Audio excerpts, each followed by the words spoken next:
Well, hello. Welcome again to the 2012fad.com. I will be your host for this evening, and my name is Charlie Bluehawk. Last night we talked about how to plan, and how with a very small amount of effort you can figure out what you will need in the future to make you happy, to give you those little pleasures you have today and that you would like in the future that you take for granted.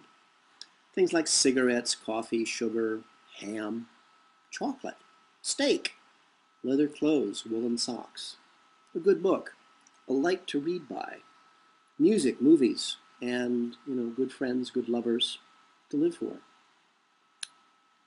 And so tonight I thought we might chat about culling our own herds and how the village is really a way to cull ourselves. How, the best way, I'm trying to think of a way of saying preserve what is best in the human condition, but as I think we've lately discovered, you and I are not human. We're not people. We're mutants.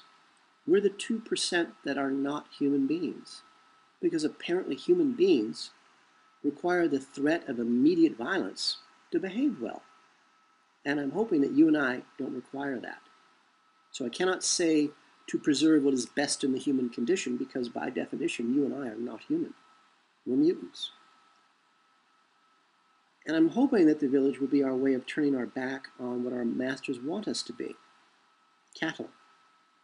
Mindless beasts, cruel and thoughtless cowards and bullies and thugs that, again, require the threat of immediate violence to behave well. As you know, I grew up amongst CIA and U.S. Army intelligence thugs, low-level bullies, cowards. And I saw firsthand how low the human being can sink. And frankly, I've seen that same condition, that same mindset grow and expand to encompass the entire world, at least the Western world. Thankfully, I don't know much about Asia. I guess I don't know much about Asia because I'm sort of hoping that they're a little better than we are.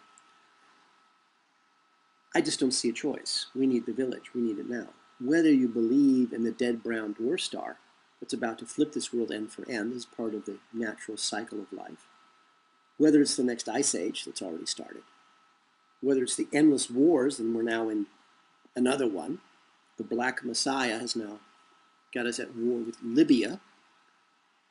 Whether it's the harp weapon that's going to burn us all in a cinder as a sacrifice to bring their Satan, their God, back to earth. It doesn't matter.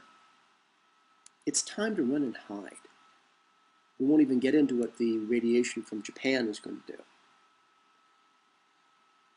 Now, to begin with, the village will be run as a very public, very open destination resort, an ecotourism resort with a sustainable, working above organic farm, a conference center, a film festival, skiing, hiking, all those fun things that we do when we have money and time. And when we don't have the money, we borrow it from the bankers who've stolen our future in the first place. But it would be nice to have fun. I don't think I've ever actually had fun. Oh, anyway. But the moment the event occurs, we will close our doors. We will vanish. We will disappear. Now, we briefly chatted about how to cull herds in a very deliberate and very fun way. Fun being the joy we seem to have in seeing other people killed. At least the 98% seem to really enjoy it. I mentioned in the last episode my German friend, who had also been lured to New Zealand to his doom, asked me what could be done to make New Zealand the paradise we were told it was.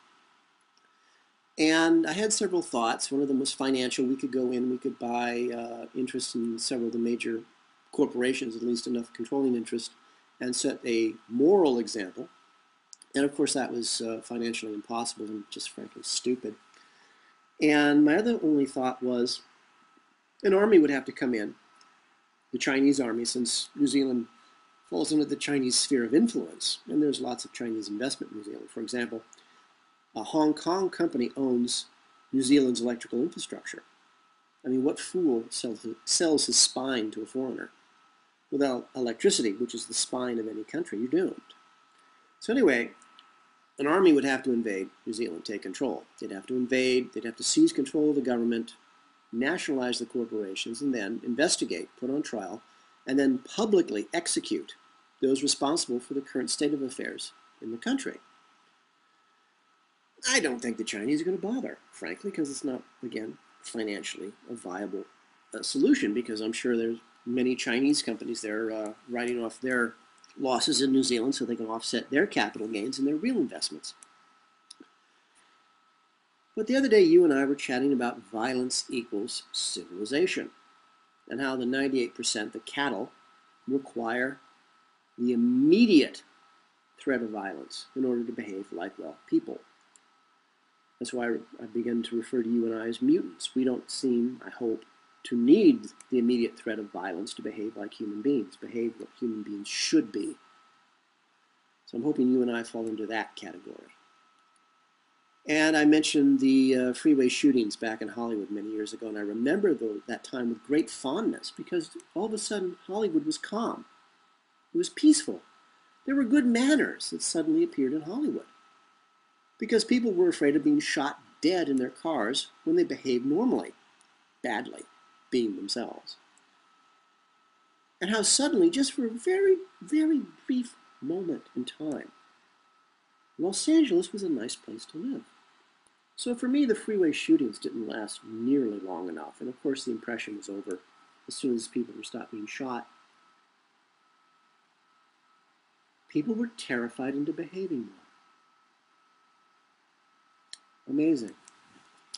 And so I thought that to change New Zealand into that picture book culture we were all sold on, you would just need to hire a really good ex-US military sniper, a person trained to kill without thought, without mercy, without a single qualm. In other words, a typical U.S. Special Operations Marine. The guy can kill you from 300 yards with a sniper rifle and a silencer, and then go have a cup of coffee and chat with his mom. I personally know that there were teams of snipers on the roofs in New Zealand, and that they were targeting people in the street for practice. I saw a couple of them a couple of times. I know because one of them had a bead on me one day. And being New Zealanders, in their tremendous arrogance, they thought that they were invisible as they were standing on top of this building in their black on black, commando ninja outfit, and the